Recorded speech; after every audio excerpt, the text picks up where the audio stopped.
خوف، حزن اور غم انسان کے لیے بہت ساری تکلیف کا باعث ہوتا ہے۔ کوئی بھی خوف جانا ہو یا انجانا ہو، اور کوئی بھی غم موجود ہو یا جس کے آنے کا ڈر ہو، یہ انسان کو بے چین اور بے قرار رکھتا ہے۔ کتاب و سنت کے اندر، قرآن و حدیث کے اندر کچھ ایسے افراد بھی اللہ رسول نے ہمیں بتائے ہیں جل جلالہ و صلی اللہ تعالی علیہ وسلم، انہیں کوئی خوف نہیں ہوگا، غمگین نہیں ہوں گے۔ اللہ اپنے فضل اور کرم سے انہیں خوف اور حزن سے محفوظ رکھے گا۔ آپ اس فضیلت پر کبھی غور کر کے دیکھیں کہ انسان کے دل سے خوف نکال دیے جائیں، غموں سے آزاد کر دیا جائے۔ اس سے بڑی بھی کوئی انسان کے لیے ذہنی آسودگی اور قلبی سکون کا باعث کوئی چیز ہوگی؟ خوف، حزن، غم، ہر چیز نکل گئی۔ تو ایک مقام قرآن مجید کا سورہ بقرہ کے اندر موجود ہے جس میں ان لوگوں کے بارے میں بیان فرمایا گیا جن کے اندر خوف اور حزن موجود نہیں ہوتا۔ ارشاد فرمایا الذین ینفقون اموالہم، وہ لوگ جو اپنے مال خیرات کرتے ہیں، باللیل والنہار، رات میں بھی اور دن میں بھی، سرم وعلانیہ، چھپا کر بھی اور اعلانیہ بھی، فلہم اجرہم عند ربہم، ان کا اجر ان کے رب کے پاس ہے۔ اجر تو اللہ تعالیٰ انہیں عطا فرمائے گا، لیکن یہاں جس اجر کا بیان فرما دیا آگے، صبح قیامت جو اجر دیا جائے گا وہ تو دیا جائے گا، لیکن ایک اجر اس آیت کے آخر میں بیان کیا، وہ کیا ہے؟ وَلَا خَوْفٌ عَلَيْهِمْ وَلَا هُمْ يَحْزَنُونَ، ان کو نہ کچھ خوف ہوگا اور نہ ہی کچھ غم ہوگا، نہ خوف ہوگا نہ کوئی غم ہوگا۔ اللہ تعالیٰ انہیں غموں سے، خوف سے آزاد فرما دے۔ یہ جو اللہ کی راہ میں خیرات کرتے ہیں، کس طرح خیرات کرتے ہیں؟ صبح بھی کرتے ہیں، شام بھی کرتے ہیں، اعلانیہ بھی کرتے ہیں، چھپا کر بھی کرتے ہیں، بس کرتے رہتے ہیں اللہ کی بارگاہ میں خیرات۔ اللہ تبارک و تعالیٰ ان لوگوں کے خوف، ان لوگوں کے حزن، ان کے غم، ان کے ڈر نکال دیتا ہے، انہیں ذہنی آسودگی اور قلبی اطمینان حاصل ہوتا ہے۔ اپنی زندگی میں یہ لوگ خوبصورتی کے ساتھ وقت گزارتے ہیں، اطمینان کے ساتھ وقت گزارتے ہیں، انشراح صدر ان لوگوں کو اللہ تعالیٰ عطا کرتا ہے۔ یقیناً اس آیہ کریمہ میں بیان فرمایا کہ اعلانیہ صدقہ کرتا ہے اگر کوئی شخص تو وہ کر سکتا ہے، اور مفسرین نے تصریح فرمائی ہے کہ اگر آپ اس طرح صدقہ کرتے ہیں کہ آپ کو دیکھ کر کسی اور کو بھی رغبت ہوگی تو اس نیت کے ساتھ، اخلاص کے ساتھ کہ دے تو اللہ کی رضا کے لیے رہیں، لیکن مقصود یہ ہے کہ آپ دیتے ہیں تو کسی اور کی بھی توجہ ہوگی، تو اعلانیہ دینا اس صورت میں درست ہے۔ لیکن زیادہ فضیلت کیا ہے، زیادہ عظمت کیا ہے کہ سیدھے ہاتھ سے دیا جائے اور دوسرے کو پتہ نہ چلے۔ ہم دیکھتے ہیں کہ ہمارے زمانے کے اندر آہستہ آہستہ اعلانیہ دینے کا ہی رواج ہو گیا ہے۔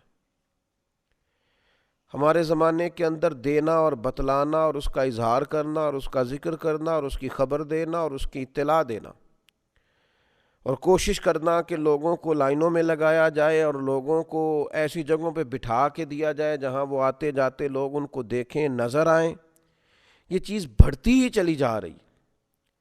چھپا کر اللہ کے بندوں کی عزت نفس کا خیال کر کے، ان کے وقار کا خیال کر کے، مومن کی عزت اللہ کی بارگاہ میں کعبے سے بھی زیادہ، اس بات کا لحاظ کر کے کہ اللہ کا بندہ ہے، رسول کریم صلی اللہ تعالی علیہ وسلم کا غلام ہے، پھر خرچ کیا جائے کہ اس شخص کی عزت قائم رہے، اس کا وقار قائم رہے، اس شخص کو کسی قسم کی اپنے اندر کمزوری محسوس نہ ہو، وہ کہیں اپنے آپ کو، اپنی عزت کو گرتا ہوا محسوس نہ کرے، یہ انداز اختیار کیا جائے۔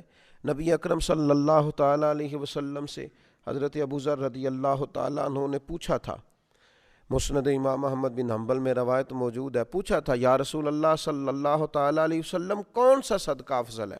اللہ کے پیارے حبیب صلی اللہ تعالیٰ علیہ وسلم نے فرمایا وہ جو کسی تنگ دست کو خفیہ طور پہ دیا جائے۔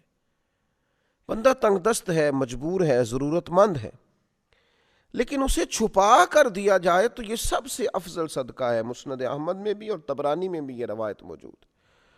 اور دوسرا حضور علیہ الصلوۃ والسلام نے فرمایا ایک شخص زیادہ مالدار نہیں ہے، خون پسینے کی محنت کر کے کمائی کر کے لاتا ہے، اور اس میں سے بھی وہ کچھ نہ کچھ اللہ کی راہ میں صدقہ کرتا ہے، تو یہ سب سے افضل صدقہ ہے، یہ بھی سب سے افضل صدقہ ہے اگر وہ کسی کو دیتا ہے۔ لیکن خفیہ طور پر تھوڑا سا چھپا کر، لوگوں کی عزت کا خیال کر کے۔ ہمارے ہاں تو عجیب رسم چلی ہے کہ ہم یہ سمجھتے ہی نہیں کہ کسی کو چھپا کے دینے سے روحانی اطمینان کتنا ملتا ہے، کسی کو دے کر چپ کر جانے سے اللہ تبارک و تعالیٰ بردباری کتنی عطا کرتا ہے، کسی کو دے کر خاموش ہو جانے سے اللہ تبارک و تعالیٰ صحراؤں کی وسعت اور دریاؤں کی گہرائی جتنا حوصلہ عطا کر دیتا ہے۔ انسان اپنے چھوٹے سے قالب کے اندر، اپنے دل کے اندر کتنی وسعت محسوس کرتا ہے، اس نے اللہ کے بندے کو دیا ہے اور پھر وہ خاموش ہو گیا، پھر اس نے اجر اپنے اللہ پہ چھوڑ دیا ہے، اس نے پھر جزا اپنے مالک سے لینی ہے، یہ ارادہ کر لیا۔ یہ چیز انسان کو طاقتور کرتی ہے، ذہنی طور پر، قلبی طور پر، فکری طور پر اسے مضبوط کر دیتی۔ آپ دیکھیے یہ حدیث بھی مسند احمد میں اور ترمذی میں حضرت انس بن مالک رضی اللہ تعالیٰ عنہ سے مروی ہے۔ نبی اکرم صلی اللہ تعالیٰ علیہ وسلم نے ارشاد فرمایا کہ اللہ تعالیٰ نے زمین پیدا کی تو وہ ہلنے لگی، اللہ تبارک و تعالیٰ نے پہاڑ پیدا کیے اور پہاڑوں کو زمین پہ رکھ دیا تو زمین ٹھہر گئی۔ فرشتوں کو پہاڑوں کی شدت اور قوت پر تعجب ہوا کہ اتنی طاقتور چیزیں پہاڑ، تو انہوں نے عرض کیا ہمارے پروردگار کیا تیری مخلوق میں پہاڑوں سے بھی کوئی طاقتور چیز موجود ہے؟ تو اللہ تعالیٰ نے لوہے کو پیدا کر دیا، پہاڑوں کو کاٹ ڈالتا ہے۔ پھر متعجب ہوئے فرشتے، اے اللہ اس سے بھی کوئی طاقتور چیز ہے؟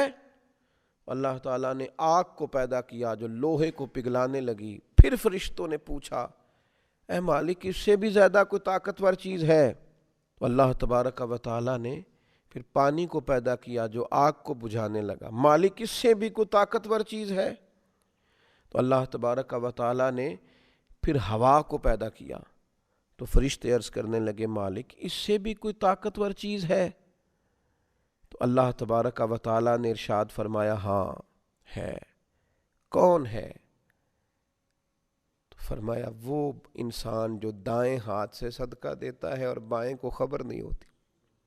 بڑا طاقتور ہے، یہ پہاڑوں سے طاقتور ہے، لوہے سے، آگ سے، پانی سے، ہوا سے طاقتور، یہ مضبوط ہو جاتا ہے اگر چھپا کے صدقہ دیتا ہے۔ اگر اللہ کے بندوں کو دے کے پھر یہ چھپاتا ہے، پردہ ڈالتا ہے اور اپنا اجر اپنے اللہ سے لینا چاہتا ہے تو یہ طاقتور ہے۔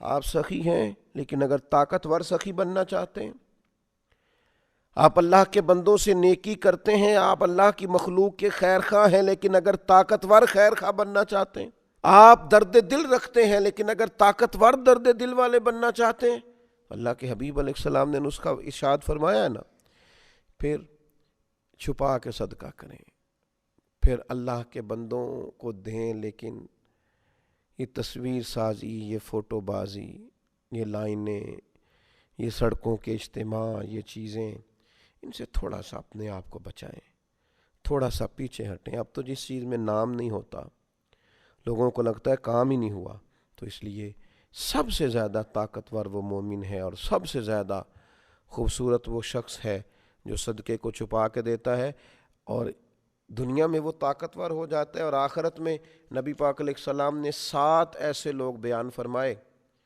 جنہیں اللہ تبارک و تعالیٰ قیامت کے دن اپنے عرش کا سایہ عطا کرے گا، جب اس سائے کے علاوہ سایہ کوئی نہیں ہوگا۔ ان میں بھی حضور نے فرمایا کہ وہ شخص ہے جو دائیں ہاتھ سے صدقہ دیتا ہے اور بائیں کو خبر نہیں ہوتی۔ اللہ تبارک و تعالیٰ ہمیں توفیق دے کہ ہم اللہ تبارک و تعالیٰ کے بندوں پر خرچ کریں اور یہ راز پھر اپنے رب کے ساتھ راز رکھیں۔ وما علینا الا البلاغ۔